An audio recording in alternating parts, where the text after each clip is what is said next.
أعوذ بالله من الشيطان الرجيم. بسم الله الرحمن الرحيم. الحمد لله رب العالمين. الصلاة والسلام على رسول الله صلى الله عليه وسلم وعلى آله وأصحابه ومن سار على حديث إلى يوم الدين وبعد. السلام عليكم ورحمة الله وبركاته. Oluvannyuma lw'ebigambo ebyo saba Allah subhanahu wa ta'ala omusabo gwange guno gubenga gutegerekeka era abantu babenga bategeera bulungi. Allah subhanahu wa ta'ala yatulaalikaku okuwasa era Allah subhanahu wa ta'ala mu kisa kye kinene yatuyikiriza nti obufumbo bwe babulobye yatuyikiriza okutalaka oba okugoba era yayikiriza al-khulu'u abakyala okunoba. Message yange olwaleero nkubiriza abantu okwetegereza bufumbo ki bwayingiremu. Wafumbirwa ku mateeka ga Busiraamu, wafumbirwa ku mateeka ga Bukristaayo, wafumbirwa ku mateeka ag'ekinnansi ebimanyiibwa nti bya culture, wafumbirwa ku mateeka ag'obufumbo bwa gavumenti.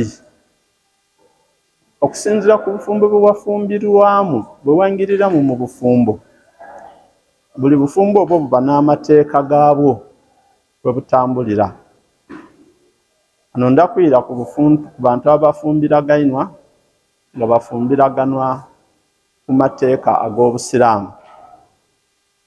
Ku bintu ebiri kujja nga bibaawo mu nsi naddala wano mu Uganda, omuntu ajja yabaako mu bufumbo, obufumbo obwo bwafa yajja yafumbirwa n'awandi mu bufumbo obundi, yavaawo yanoba yoona oba ayawukana yajja yafumbirwa obufumbo obundi, yayira mu bufumbo gye yasookera yakireminga oba yasaba emaali yaayo.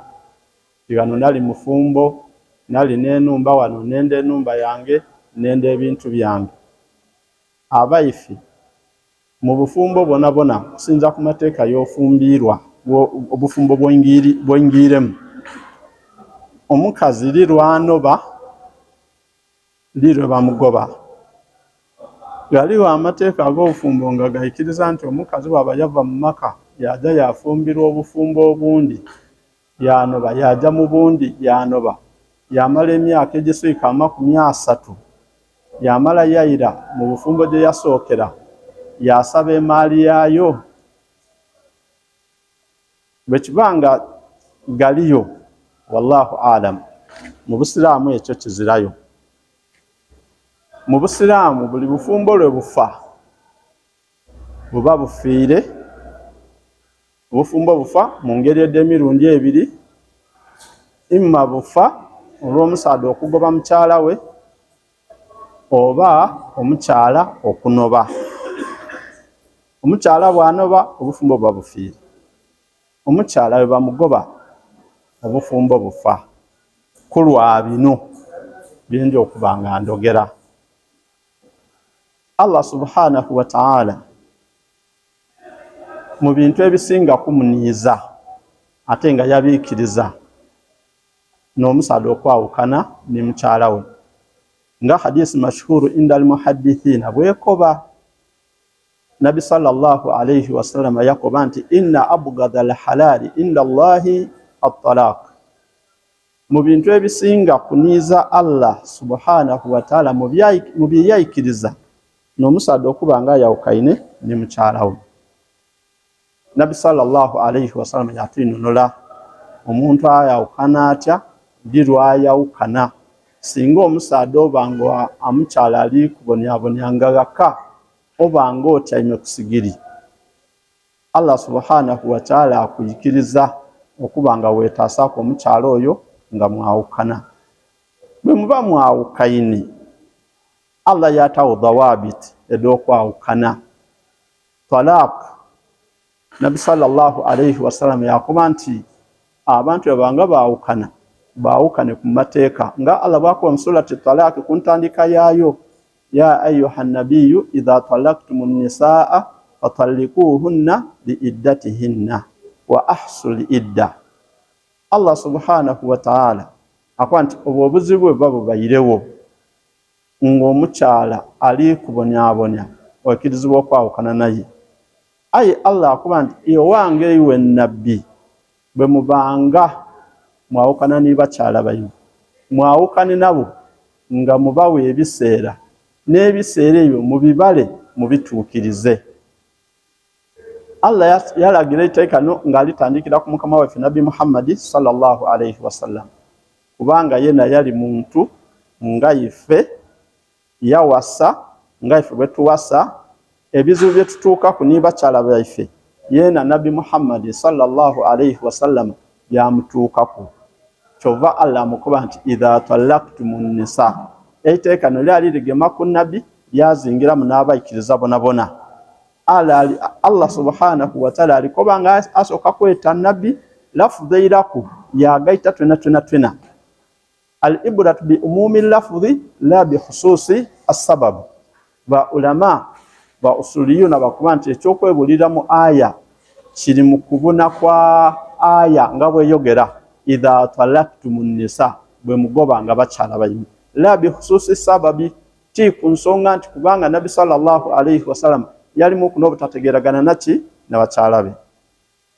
Singa ekyo kiba kibayirewo Allah subhanahu wa ta'ala kituusiesa kyabaawo ewuwo oba ewange oba omuntu yenayina Allah akuba nti omukyalo oyo muwe ekiseera olumukoba nti golewemi tasiba sawa emigugu nakola ki naja.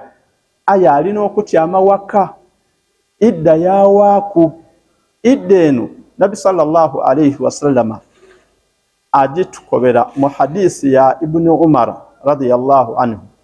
Ibn Umar ono radiyallahu anhu yagoba mukyala we nga ali muhayd.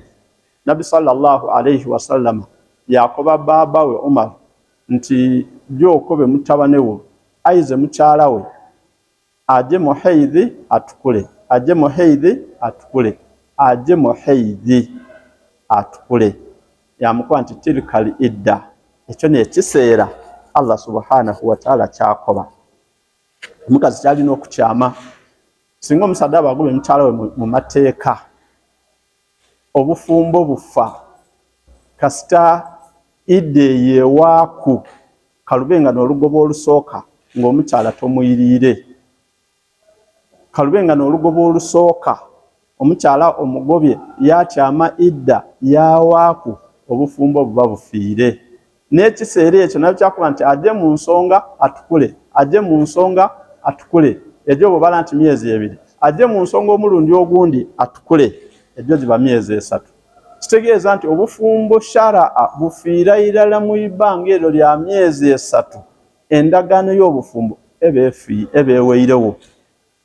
Omukyalo oyo nga n'olugoba olusooka idde eweireku olina chance ejja okumwogereza wamwogereza buyaka bwe bayikiriza abeewaibwe okumukufumbiza omulundi ogwokubiri basobola okumukufumbiza muira mu bufumbo buyaka so ti kumufumbira ku akidini kahere nkaire bweira muno awo oba oli fresh kati kubanga oyize mu akidi jadid ndagane bufumbo mpyaka singa oba omugobye wamwirira nga idde nekaali kuwaaku eyo idde beweire obo sigaizayo talaka 2 talaka ey'okubiri na bw'omugoba nebanga ekaali kuwaaku n'omwirira obo osigaiza talaka ey'okusatu ey'okusatu eno woogifulumikiza Allah subhanahu wa ta'ala takwikiriza kwirira mukyalo oyo n'akatono olw'okubanga chansi ey'okuba n'omukyalo oyo eba eweireyo.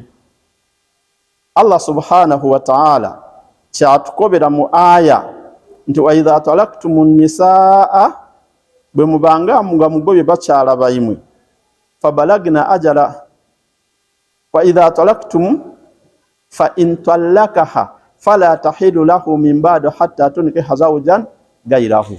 Allah subhanahu wa ta'ala kwanti fa in talaqaha singa omusada gwa mukyala we talaka ey'okusatu fala tahilu lahu omukyalo oyo tayikirizibwa kuba mukyala we. Talaka eyokusatu eno omukazi abafuukirira haramu yoli, tosobola kuba nti omuwooye, tosobola kupalampalanya hatta tunkiha zawjan gairahu, okutuusa omukyalo oyo bwafumbira omusaada owundi. Omusaada oyo owundi yatuuka kwiwe bye watuuka ku n'omukyalo oyo. Fa intallakaha, omusaada oyo ayamuwasaaku bw'amala n'amugoba oluvannyuma lw'okuwangaala naye ng'omwami n'omukyala, n'obona ng'okaasobola okwirira omukyalo oyo, awo Allah akuba nti fala junaha alayhima an yatarajaa, muba muzira nsonga yonayona ebalobera kwiragana, indhanna an yuqima hudud Allah, bwe muba mukakasa nti mulowooza nti munaba mwiragaine mwida kusobola okutambula bulungi ku mateeka g'obufumbo kunkola Allah subhanahu wa ta'ala gyayenda. Allah akuba nti watilka hududullah, agona amateeka ga Allah subhanahu wa ta'ala watukobera, yubayinuha liqaumin ya'lamun, Allah subhanahu wa ta'ala againonola abantu abaidi amateeka ago ne mugategeera nga amaze okubakobera amateeka ago. Singanga omukyala bamugoba obufumbo bwafa omulundi ogwokusatu nga bwenkinonweire, omusaada oyo ayamugoba mukazi yaja yafumbirwa awandi, yaba mu bufumbo obutuufu eyo yavayo yaja yafumbirwa awandi, tasobola kwiranuma mu bufumbo bwe yasooka nakoba nti ayida kukiraiminga bintu bya migabo gye yali alina oba ebintu bya emaali ow'omusaada nti nali kuno omusaada oyo yanfumbirwa alina okumpa emaali, twazimba enumba. Abantu bakuba ati twazimba enumba aye ngaaza kyeyataaku. Omusaada avunaanizibwa okusuza mukyala we okuzimba enumba ate mu omukyala oyo kabe kasinge waidanga enumba yagizimba, oba omusaada yapakasanga yagula ebintu bye yazimba enumba yakutaamu. Kati toyira n'okuba oti ndidde enumba eno twagizimba twena wagizimba mwena mutya, obusamu kuba nti omukazi aba n'emaali ye n'omusaada aba n'emaali ye. Mu maali ey'omusaada, omusaada avunaanizibwa okusuza mukyala we, kati omusaada yakusuzanga mukyala we.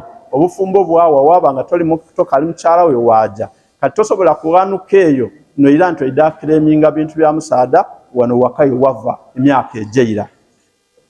Ng'ebiseera kino abamu ku bakazi bwe bakikola. Mu mwezi guno ogw'omukaaga guno ogubise mu gwa musanvu, aliwo omukazi side omukazi mu Buganda side Kayunga yava mu bufumbo emyaka egiswika 30 yayira yakireminga nti nenda bintu byange, aye nga aja yafumbira obufumbo obw'emirundi ng'ebiri ng'aviire waka. Kati enkole bw'abanga yafumbirwa ku bufumbo bwa Busiraamu, obufumbo obusiraamu tono ba musaada noja n'ofumbirwa mu maka gandi n'owangalayo ebbanga ly'owangalayo n'omala ngo weekoba nti okaali mukyala wa musaada gye wasooka okufumba. Gye wasooka okufumba obufumbo bwa bwafayira era waja wafumbirwa ki omuntu owundi. Eno enuma gye wava eba ezira kikyo. Ekikyo kyaliyo ng'okaali mukyala waka. Singa bw'oba okaali mukyala waka n'omala balaafa ng'oliwo waka olina sheya ku maali ye, olw'okubanga Allah subhanahu wa ta'ala akuwa omugabo. Ekimu ekyokuna ng'omusaada oyo azira mukazi, ng'azira ku baana. Wafuna ekimu ekyomunaana ng'omusaada oyo ali ku abaana. Kati bw'oba wavaayo waja wafumbira obufumbo obundi nga balo oyo akaali mulamu n'amala afa, iwe eno sheya eba yakola ki? Eba yavaawo. Obufumbo bwakutukawo, obuvunaanyizibwa oba obufumbo bwakutukawo oba tokakireminga kintu kyonna kyonna numa. Obufumbo waffe bufa mu myezi 3 kasita idde ewaaku, idde ey'okusatu ewaaku, otyama entukula 3 wagolola ewaimwe. Obufumbo babufiire mu myezi emeka? Bwebanga obufumbo bufa mu myezi 3 sharaa, iwe omala otya emyaka 20 ng'okuba oti oli kwira waka. Ekyo enkobe nti omuntu aba alina okwira yafumbirwa atya? Ayafumbira mu bufumbo nga bwa Busiraamu, yayawukana mu Busiraamu, talaka emala emyezi 3 gyonka, obufumbo bwabanga bufiirira irala. oba twekirizibwa kwira wano n'okira eminga nti walyoka ali mukyala balowaire yafa oidi osabe omugabo gwo bagukuwe. Omugabo gwo gwavaawo olw'okufa okwabalo. Nibwobanga Allah subhanahu wa ta'ala yakugerera bakuwasa bakugoba olugoba olusooka, mu lugoba olusooka idda yawaaku nga tibakwiriire era talaka emala entukula 3 ojamu haidhi watukula wajamu haidhi watukula wajamu haidhi omulundi ogwokusatu watukula. Bw'otukula omusaadha n'abanga takwiriire obufumbo oba bufiirire irala. Allah subhanahu wa ta'ala ate bw'atwinonola kati bwe buba bufiire era toyira n'okira eminga nti wano nali mukyala kale ndina okuba nga nkola ki ngabana bampeze n'omugabo gwange. Wali mukyala butuufu wali mukyala ayi bwe mwayawukana balo bwe yakugoba watyama idda wamala emyezi 3 nga timukaali bufumbo, obufumbo bwafiira irala. Obufumbo bufa olw'omusaadha okumala ebbanga eryo nga takaabaniiwe olw'okubanga yakugobye. Kati Allah subhanahu wa ta'ala yatwinonola nti omusaadha agoba, omukazi anoba. Omukazi okunoba singanga omukyalo ono atamwa iba obutonde n'empisa awulira nga takasobola kuwangaala naye, omukyalo ono akirizibwa okuba nga anoba yava mu bufumbo obwo.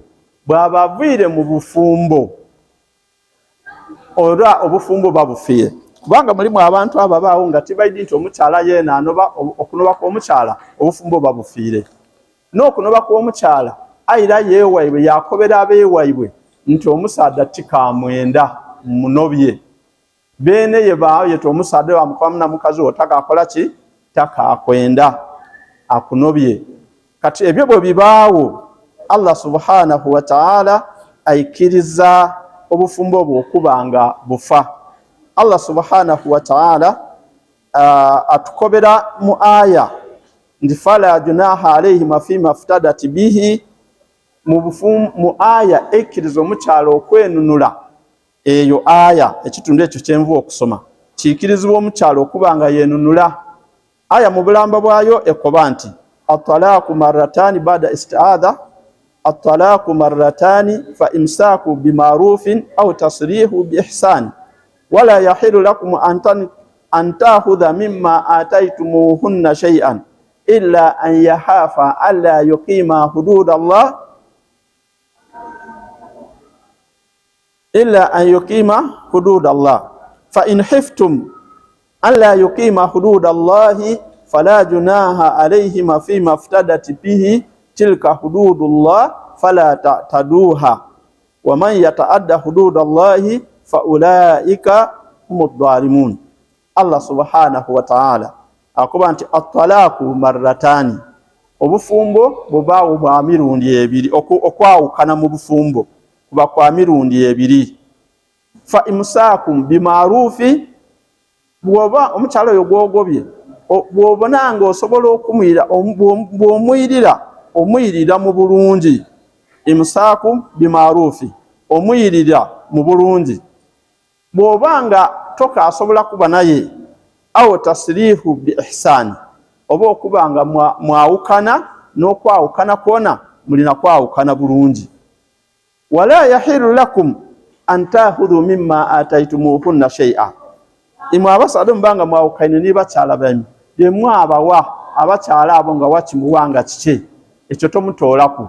Kyonna kyonna kyewawa mukyalawo tokimutoolaku.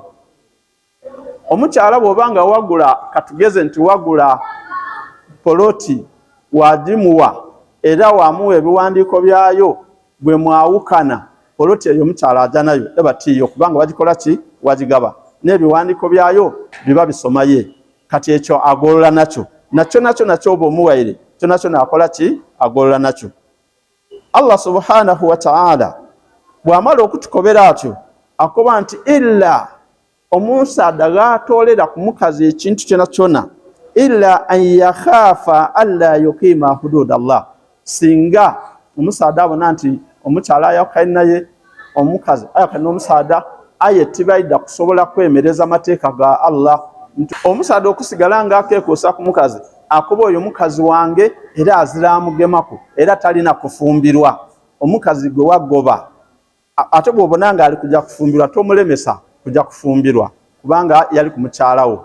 Olwa idde n'okuwaaku idda bwebeeweereko omukazi waidembe okujja okwefumbirirwa. Omukazi waba yakunomba emyezi 3 nigiwaaku waidembe okujja okola ki okwefumbirirwa. Aye Allah subhanahu wa ta'ala kwanti illa an yakhafa alla yuqima hudud Allah, okutoola kusinga omusaada obona nga tojja kusobola kukigumira akaali mukazi wo bali muwasa. Omukazi gwe wanoba bali ayakunoba ali kujja kufumbirwa. Awo Allah subhanahu wa ta'ala aikiriza omukyalo n'okubanga yenunula. Aikirizibwa okubanga yenunula okwenunula kuno omukyalo ono waidembe okukuwa kwebyo ebyo byewamuwa bewamugabira yenunula yakuyiriza yakuba nti okusinza ku bufumbo bwe bufiire ndeka nkuwaireyo kino oba nkuwaayo kino n'amateeka g'omusinga gaikiriza okuba nti omukyalo ono mwawukaine akuweeyo fidiya. Allah subhanahu wa ta'ala yakyeta fidiya mu aya ekoba nti fa in khiftum alla yuqima hudud Allah, bwe muba mutiire nga timukasobola kwemereza mateeka ga Allah mu bufumbo tokaikiriza tosobola kuleka mukazi ajja afumbirwe, Allah akoba omukazi ono yenunule. Allah ajeeta anunuzi wazira nsonga yona yona erobera mukyalo oyo kukuwa anunuzi kwenunula mu mikono gyo abe waidembe okukola kyayenda. N'okwenunula kuno asobola okukuwa kwebyo ebyo byakola ki byewamugabira. Bwakuwa kwebyo byewamugabira aba ali kutoola ku maali ye kubanga wamuwa yafuuka maali ye. Kati bwefuuka maali ye asobola okugikozesa emaali eyo okuba nga yenunula okuva mu buyinza bwo. Allah subhanahu wa ta'ala kyatukuba nti fala junaha alaykum fima iftadat bihi, gazira buzibu bwona singa omukyala agema ku maali gye wamuwa ye akwenunula yenunula y'oli abe mirembe asobola okwefumbira omusaada owundi gwayenda, kubanga okuva ewuwo tekitegeeza nti ajja kubaawo olubeerera nga mubiikira tajja kufumbirwa. Alina okufumbirwa. Allah beeto yagimuwa kukakwakulizo nti alina okuba nga yenunula y'oli. N'okwenunula n'okugema kyonna kyonna kyalina mu maali ye oba niwe wakimuwa oba yakifuna mu ngeri eyindi yakusasula okusinzako ekyo muba mwikirizaganizaako okuba nga yenunula nakyo. Allah subhanahu wa ta'ala kuba nti tilka hududullah, ago mateeka ga Allah fala ta'taduha, mutageza kuba nga mugaswika. N'oyo yenayina abanga agaswise waman yata'adda hududallah fa ulaika humu dhalimun, aba aswisa amateeka ago aba muli azamaanyi. Nabi sallallahu alayhi wa sallam ku mulembe gwe abafumbo bayawukana baleeta ensonga edo eri Nabi sallallahu alayhi wa sallam. Nabi yagezaako okweta omusaada yamukwama na mukazi waliko baati takakwenda takakuwanga.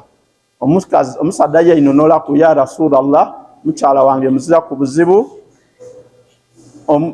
Nabi sallallahu alayhi wa sallam yakoba amuleke, omusaada yalemerako. Omusaada yakuba ya Rasulallah, mukazi wange muzira ku buzibu era nze mwenda. Nabi yayirira omukyala yakoba omukyala nti omusaada era yewa omusaada. Omukyala yaloba, omukyala yakuba ya Rasulallah, bazze wange oyo abaire wazze wange oyo timuteta mu ddiini, nzira ku nsonga yona yona ayenza omusaada tikasobola kuwangaala naye. Ya Rasulallah, nti okujja mu maka g'omusaada oyo ndemere Katonda.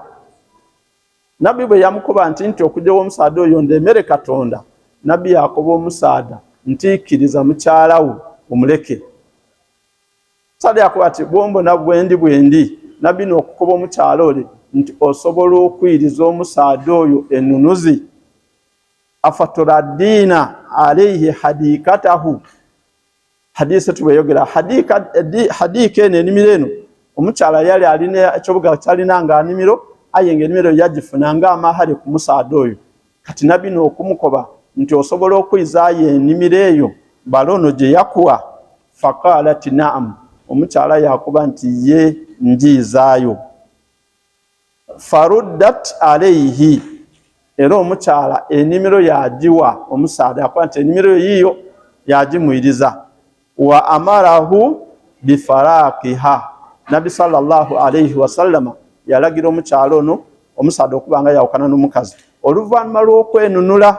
Hadisi rawahu Buhari. Nabbi sallallahu alayhi wasallam okulagira omukyala ono okwiriza omukyala abaire iba ennimiro lwakwenda mukyala ono ab'emirembe asobola okwekolera byayenda. Kitegeeza nti omukyala bw'anoba nayenunula mu mikono gy'omusaada, omusaada amuleke, aba n'emaali gy'akola ki gy'amuwa. Kino eno kisinziira ku abakyala abafumbirwa okuba nti ye talida kusaba mahale gaweraku, nti olw'okubanga ye ajja mu bufumbo nga idi nti tajja kuwangaalayo, ajja mu bufumbo naniyo oba yakunoba nekimuleetera okuba nti asabeyo emitwalo 5 oba emitwalo 10. Ge banaamukobera nti ganayendera okuvaayo kidamubeera kyanga okugemeesa ente edo gye yasaba aizeeyo nga amahale. Idukira nti ono omukyalo ono gwe twogendi kwogera kwano amahale gaali ga bbeeyi kubanga yali nnimiro ate nga ya ntende. Nnimiro yali ya senti kamaala aye yayikiriza okuba nga awaayo. Mu bufumbo buno teyabuyingiramu ng'asuubira nti ajja kunoba, aye embeera bwe yatukawo etamusobozesa yanoba yava mu bufumbo. Kyenenda okutegeeza nti mu mateeka ag'Obusiraamu obufumbo bufa mu myezi 3 kasita mugobagana. Idda n'ewaaku nibatayiza buyaka bufumbo obwo, yani nibatayira mu kwewasa buyaka obufumbo buba bufiire mu myezi 3 buba bufiire. Kobe ng'onobye omusaada bamweta bamukobera nti mukyala wo ttaka akwenda yakunobye, idda bwewaaku obufumbo buba bukoze eki buba buweirewo. Ekikwetaagisa iwe kwenunula omusaada bw'aba alobye enunuzi yena era walina okubaawo dhawaabit amateeka ge mulina okutambulamu. Omusaada oyo abenga bamukoba atwala enusu yaloba, mulina okutaawo obuwandiike ng'omusaada oyo takulemesa iwe kujja kuba nga okola ki ofumbirwa. Nikyo nekyo tikikuyikirizibwa iwe mukyala kwira luvannyuma lwa myaka ng'okireminga emaali y'omusaada gy'obayire. Talaka eno bw'ebanga ebayirewo idda n'ewaaku, idda bw'eba eweireku nekyo ekiseera omukyala kyatyama nga bamugobye n'ajja mu haidha emirundi 3 n'ajja mu period emirundi 3 negiwaaku ng'omusaada takwiriire, omusaada nibwafa tosika ku maali ye, afiire tosika ku maali ye. So singa omusaada ono aba agobye omukyala mu bulwaire wano tubuuza lwaki yagobye omukyala. Yamugobye lwa butenda kusika ku maali ye oba yamugobye lwa mukyala kwebisa bubi? Bw'aba yamugobye lwa butenda kusika ku maali ye aba ali kunoomugabo ku maali eyo olw'okubanga ekyamugobesa kutya mukyalo ono kusika kuki ku maali ye. Ekyo obusiraamu kiikiriza kuba nti okugoba okutukwali kutuufu, omukyala alina okuba naki n'omugabo. Bw'abanga n'olugoba olusooka oba olwokubiri omusaada bw'afa ng'omukyala akaali mu biseera bya idda ekaali kuwaaku, akaali kujja mu haidhi mirundi 3 oba ntukula 3, era abaasika ku maali yaki ey'omusaada oyo kubanga idda ng'ekaali kuwaaku omukyala ono abalibwa nti mukyala mufumbo mu maka omwo aba alina okufunaku omugabo ku maali ye. Singa idda ewaaku nga omusaada oyo atafiire kiba kitegeeza nti obufumbo bufiirire buweereere weirala, alaaka ey'obufumbo enkolagana y'obufumbo eviirewo, omusaada nibwafa aba takola ki tasika ku maali ye. Singa aba agobeibwa nga talaka ya kusatu iba mulwaire, talaka ey'okusatu engiirewo, omusaada ono yafa nga idda ekaali kuwaaku, aba tafuna mugabo gwona mu maali ya musaada oyo olw'okubanga bamugoba olugoba olwokusatu, ate olugoba olwokusatu lutegeeza nkolagana ya bufumbo kubanga ekola ki ng'eweirewo. Nkubiriza omwoyo gwange n'egya abanaawuliza vidiyo eno nti obufumbo mu Busiraamu bufa mu myezi 3 bwafiira ilala. Omukazi bwabanga yagoba mu myezi 3 bwaja omusaada bwafa azira mugabo wa musaada enonuma era talina kwiranuma nga idanga akuba nti nkireiminga kumaali ey'omusaada zena ndina okufuna ku omugabo. Nibwo abanga yazaalawo abaana aida yalira yali ku musaada we ayaba takali musaada we kubanga obufumbo bwafa yatamani idda yawaaku. Kibakitegeeza nti abaana be basika ku maali ya baba waibwe ayo oyo omukyala aba tasika ku maali ya musaada oyo kubanga obufumbo bwafa. Obufumbo bwe bufa titubala myaka kamaala nti wairole yaja emyaka kamaala abaka ali mukazi wakeeyo. Buli lwofumbirwa musaada n'ovaawo tegeera nti obufumbo bufiire oba tokaakira eminga. Titulina kutwala ebyo bye tujanga tuwulira mu mawulire ky'omukazi yanoba emyaka 30, omukazi yanoba emyaka 50, yawulira nga omusaada yafa baligaba ebintu yaida donadona emisinde ng'akuba tizena nali ku mukyala zena bampe. Tibaida kuwa mu sharia olw'okubanga obufumbo bwafa waja wafumbirwa abasaada abandi. Nibwo obanga bwafa nga tofumbirwa abasaada abandi aye nga obufumbo bwafa wairenga walemeraawo nga tofumbirwa era oba tweiranuma kubanga obufumbo bwawaawo. Abaana bo basika iwe tosika. Oli waidemba okwida eri abaana bo wakyama w'abaana bo aye okujja okukyama ew'abaana bo tekitegeeza nti ofuuse mukyala waka. Obufumbo bwo buba bwawaawo aye abaana baidemba okuba ni maama waibwe waka waibwe. Barakallahu fikum wa jazakumullahu khaira. Mbaiseka Abdunur Muhammad basalirwa.